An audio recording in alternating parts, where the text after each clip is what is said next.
are we? I know, we morphed. It's weird. Whoa. We have a babysitter. Yeah. So we thought we would film in the office. Yeah, we have a babysitter. It's sort of weird. And I had to do some recording in the office for some other stuff, so we're here. And it's already all set up, so yay. How are you today? Are you having a good Friday? We are. We have babysitters after COVID. That's great. Yeah. Oh, it is great. Yes. So, it's hot. It's extremely hot. We got the heat wave finally. Like the rest of the nation was having the heat wave, and then we had like really pleasant weather, and then it got really hot. Yep. But we've had showers in between. That's sort of bad. It's almost like it's rained every day, which has only made it more humid. Well, that is true. I didn't think about that. Because I went running the other morning. That was this morning. I went running this morning, and it was like 85% humidity. Yeah, it's pretty bad. And like a lot of times now that we're in COVID mode, we do a daily stand-up, and we put the kids in the stroller so that when we go on when we do the daily stand-up, the kids can hang out and like be in the stroller and not climbing on things or whatever. Or us. So anyways, so when we're always walking in the morning, it's like we're just dripping with sweat by the time we get home. It like defeats the whole morning it's shower. It's literally a 20-minute walk, and it was hot. Yeah. So, anyways, well, what's new? Ooh, got something really cool. Here recently, I think in the past week or so, GitHub. What's GitHub? Yeah, okay, GitHub. Thank you. Okay. In the developer world, you know what GitHub is. It's an online repository system where you can store your code. That way everybody can get it and you can work remotely. It's how we do everything. It's using version control to make sure the files are right. GitHub is a great platform. It's just like Bitbucket. There's some other platforms out there as well. But GitHub, last year or even maybe in 2018, committed to storing public repositories in the world, like if a nuke went off, seed bank down in the middle of the Arctic. I didn't even know this existed. Yeah, so back up. There's a seed bank that has like thousands of seeds stored underground. Like doomsday prepper style. Yes, for the world, apparently. So I don't know. Who runs this? It's a world effort, okay? That's weird. I didn't even know. Yeah, the world did come together on something. That's interesting. But so it's like underground in a bunker somewhere? Way underground, like 13 miles underground. Who has access to this? I don't know, okay? You're asking way too many details. But what's really cool from GitHub's standpoint is they shipped like reels of film with QR codes that is the code itself. This is mind-blowing, I know. It's really cool. But they did this for public repositories. How would someone have a QR code after Doomsday? There's instructions. Okay. In these images. Okay, look. I'm wondering how this is all going to go. I mean, obviously we know how to plant a seed, at least most of us anyway.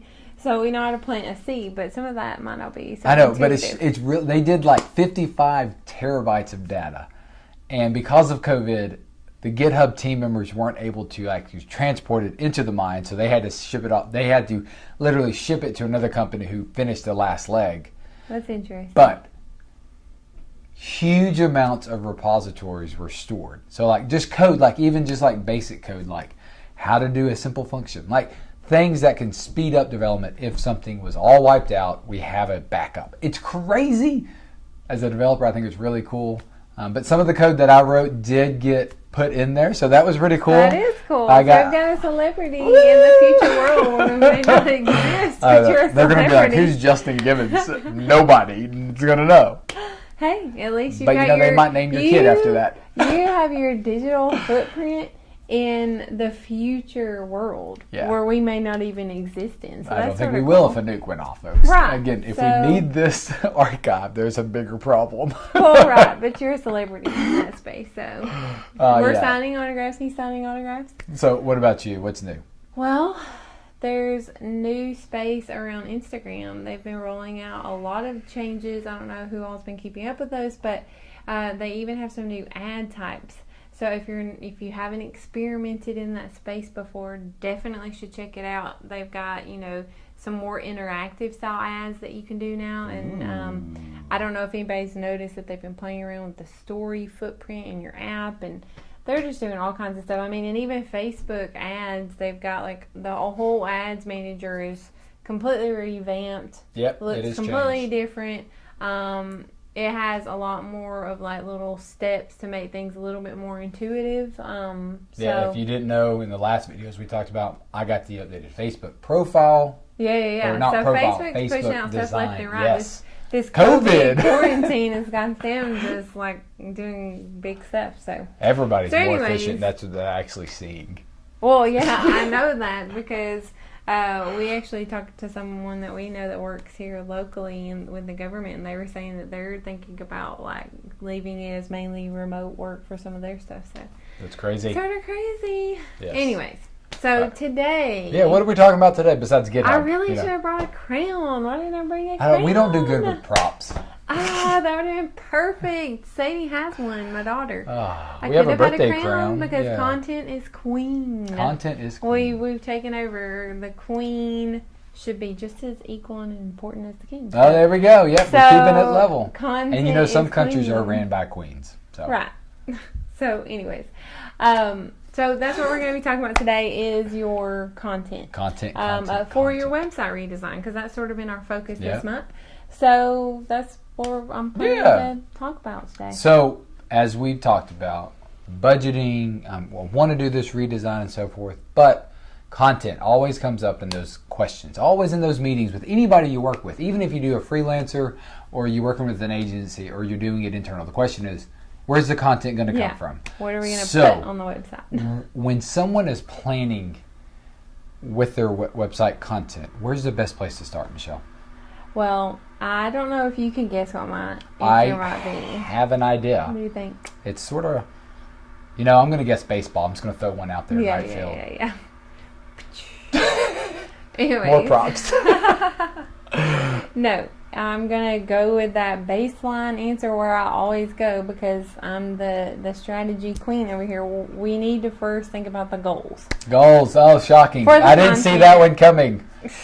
So the content needs to have some goal-centric piece to it because, again, even with the website design, it's sort of is all encompassing, but the content's obviously going to drive the website. That's why it's so important to make sure it aligns with the goals, because if you're just sort of going and, grabbing copy from brochures and sort of pasting it all together in a document, or grabbing what already exists on your website and then, putting that in a document to give to, whoever you're working with, then you're not really going to get the results that you necessarily are wanting, because if that content was already on your website and your current website's not doing what you want, then we can't just put the same content onto the website and expect it to continue, the new one to perform. Now, yes, there may be some aesthetics and some little features that you put in that can help,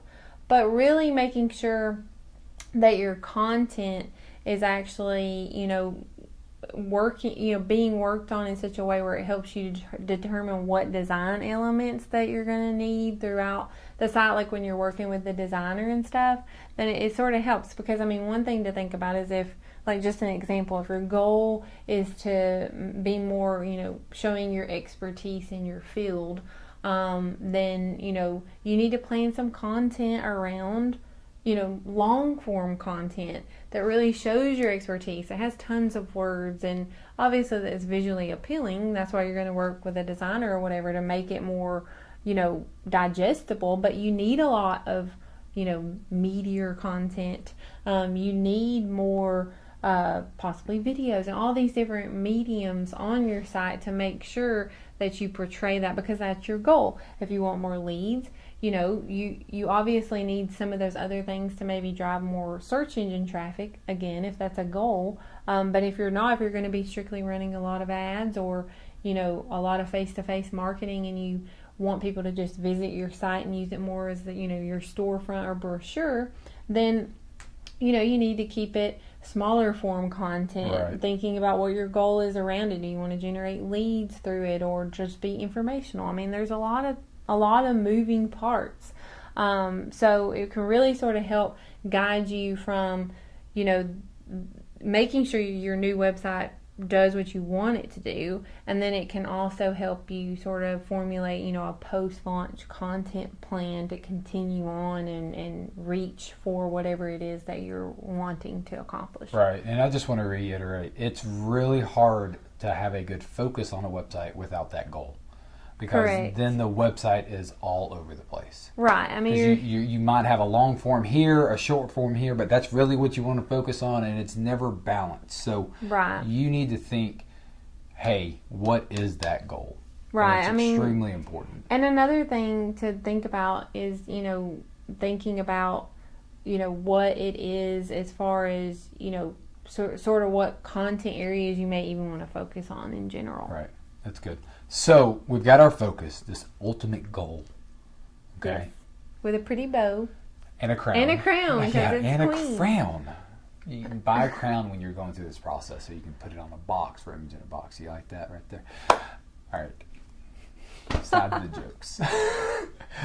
He's full of jokes today. Woohoo!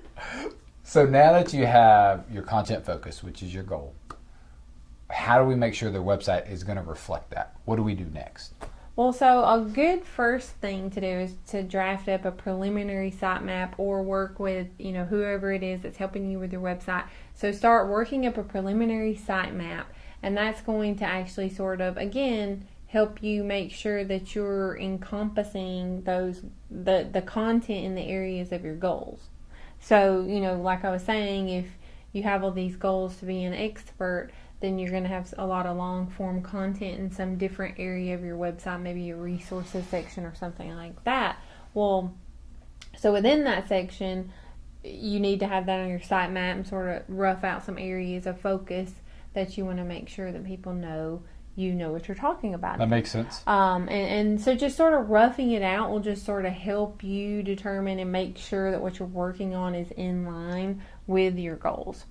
And then after you do that, you definitely want to start content drafting.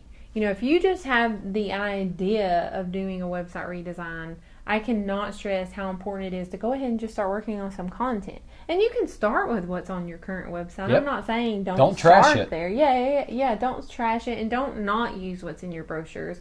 I'm not saying that. I'm just saying take that and take a strong look at it and say, does this help me achieve my goal? And if you need help from someone you're working with, at least you can sort of consolidate that information into, you at least can sort of funnel it and say, like, we don't want to focus in this at all, so trash it. Like, we're not doing this, we're not providing this service anymore. It might have already been on your site. Or we really only want to focus in on these 3 key areas, and we used to have like 10 areas that we had on our site.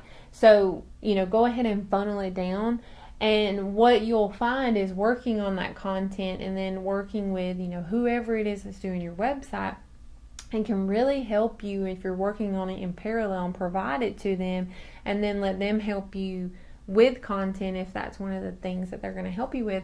And so it can just help make your actual website design, again, meet those goals, because you're actually going to design the site around the content that is supposed to be helping you meet those goals. Right. Does that make sense? Yes, it does. Okay. And again, you've got to do that first step, getting that goal. Then this next step will come out a lot easier. Because just like Michelle said, you might have pages, hey, we don't need that anymore, but you wouldn't know that, and you would waste valuable time on all these other pages if you didn't set that goal. Because you'd be like, we need everything. We got to keep it all. Right. But why? Again, if you don't do that goal step, which we harp on. I know we do. It's like, yeah.